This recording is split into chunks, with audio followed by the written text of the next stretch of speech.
Durante la pubertad, la mujer empieza a pasar por ciclos mensuales regulares, los cuales están regulados por el hipotálamo.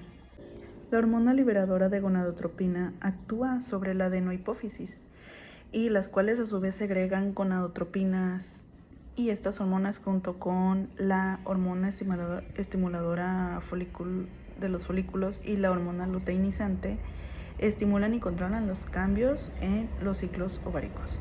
Al inicio de cada ciclo, de 15 a 20 folículos de la fase primaria crecen bajo el influjo de la FSH. Pero sin esta hormona, estos se morirían y por lo tanto se volverían atrésicos. Por lo tanto, la hormona folículo estimulante se forma constantemente y en condiciones normales solo uno de los folículos alcanza la plena madurez y solo un ovocito se libera. El resto se degenera. Durante la ovulación, los días posteriores y con influjo de la FSH y la LH, los folículos vesiculares crecen rápido y alcanzan un diámetro de 25 milímetros para volverse un folículo vesicular maduro o de Graf, que junto con el desarrollo final de este folículo se registra un aumento abrupto de la LH, lo que hace que el ovocito primario complete la meiosis 1 y que el folículo entre en la fase preovulatorio del folículo vesicular maduro, y a partir de ahí también comienza la meiosis 2, solo que el ovocito se detiene en la metafase y 3 horas antes de la ovulación. Y mientras tanto en la superficie del ovario comienza a crecer un bulto y aparece en el ápice una mancha avascular que se le llama estigma. Después de la ovulación, los vasos que rodean vascularizan las células que permanecen en la pared del folículo después de la ovulación y se transforma en lo que se llama células lúteas y el cuerpo lúteo, que segregan tanto estrógenos como progesterona, y al mismo tiempo estas hormonas y parte del estrógeno hacen que la mucosa uterina entre en fase progestacional o secretoria, que la prepara para la implantación del embrión. Para transportar a los ovocitos después de la ovulación, las fimbrias de la trompa de falopio buscan al óvulo y lo hacen un movimiento de barrido para traerlo al interior de la trompa de falopio. Ya ahí dentro hace movimientos de contracción o de peristalsis. Si se fecunda el ovocito, la degeneración del cuerpo lúteo es impedida por la gonadotropina corinecomana, que es la hormona segregada por el sincitotrofoblasto del embrión en desarrollo. La fecundación es el proceso donde se fusionan los gametos masculino y femenino y se lleva a cabo en la región ampular de la trompa de falopio, que es la parte más ancha de la trompa y está cerca del ovario. Los espermatozoides pueden permanecer viables por varios días dentro del aparato reproductor femenino, muy poco por su propia propulsión. El viaje puede tardar en 30 minutos o durar hasta 6 días. De todos los espermatozoides depositados en la vagina entra en el cuello uterino, que es apenas el 1%. Y el movimiento de los espermatozoides del cuello a la trompa de falopio se efectúa principalmente mediante las contracciones musculares del útero y de la trompa. Durante la ovulación, los espermatozoides recuperan su motilidad. Después de llegar al aparato genital, no ocurre inmediatamente la fecundación.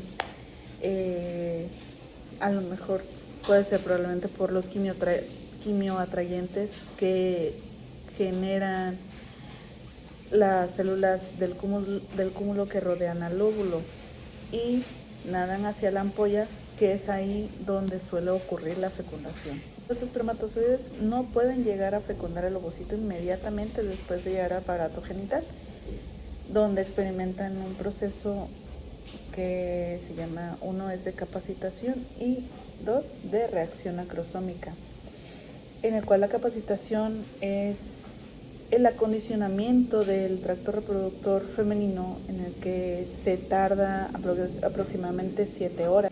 Gran parte del acondicionamiento se lleva a cabo en la trompa de falopio y en ella se dan interacciones epiteliales entre los espermatozoides y la superficie de la mucosa de la trompa. Solamente los espermatozoides capacitados pueden cruzar las células de la corona y experimentar la reacción acrosómica, el cual tiene lugar después de la unión con la zona pelúcida.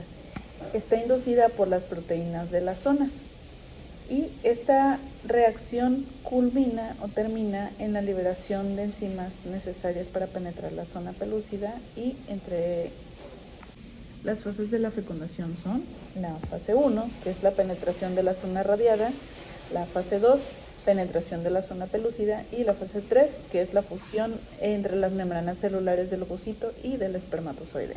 Durante la fase 2 o la penetración de la zona pelúcida es una zona cubierta por glucoproteínas que rodean al óvulo para facilitar y mantener la unión del espermatozoide e inducir la reacción acrosómica. Así, después de la penetración del espermatozoide, la permeabilidad de esta capa cambia. Una vez que hace contacto con la superficie del ovocito, se liberan enzimas en lo que se llaman gránulos corticales que modifican las propiedades de la zona pelúcida para evitar la penetración de otros espermatozoides que se hallan rodeando al ovocito. En la fase 3, que es la unión entre las membranas del ovocito y espermatozoide, es cuando ya penetró el espermatozoide en el óvulo y se ven fusionadas las membranas plasmáticas del espermatozoide y del óvulo, puesto que desaparecen durante la reacción acrosómica. Después de la fecundación se va a dar paso a la formación del cigoto, que es la división celular. El cigoto inicia con la fase de 2 células y finaliza en la etapa de mórula, que en su interior cuenta con 16 células. La fase de 2 células se alcanza al término de 30 horas. Posteriormente, la fase de 4 células se alcanza a las 40 horas y la etapa final de mórula se alcanza aproximadamente al cuarto día. Y finalmente, la etapa de implantación inicia al sexto día. En el momento de la implantación, la mucosa del útero está en una fase secretora, en la cual hay glándulas y arterias que se enrollan y aparece tejido muy nutrido. Como consecuencia, se distinguen 3 capas del endometrio, que es la compacta superficial, una capa esponjosa y una capa basal, la cual en condiciones normales el blastocito se incrusta entre las aberturas que hay entre dichas glándulas. Si el ovocito no se fecunda, las vénulas y los espacios se van compactando gradualmente con las células sanguíneas. Y cuando se inicia la fase menstrual, la sangre escapa de sus arterias, rompiéndose o deshaciéndose esa capa cuando ocurre la menstruación.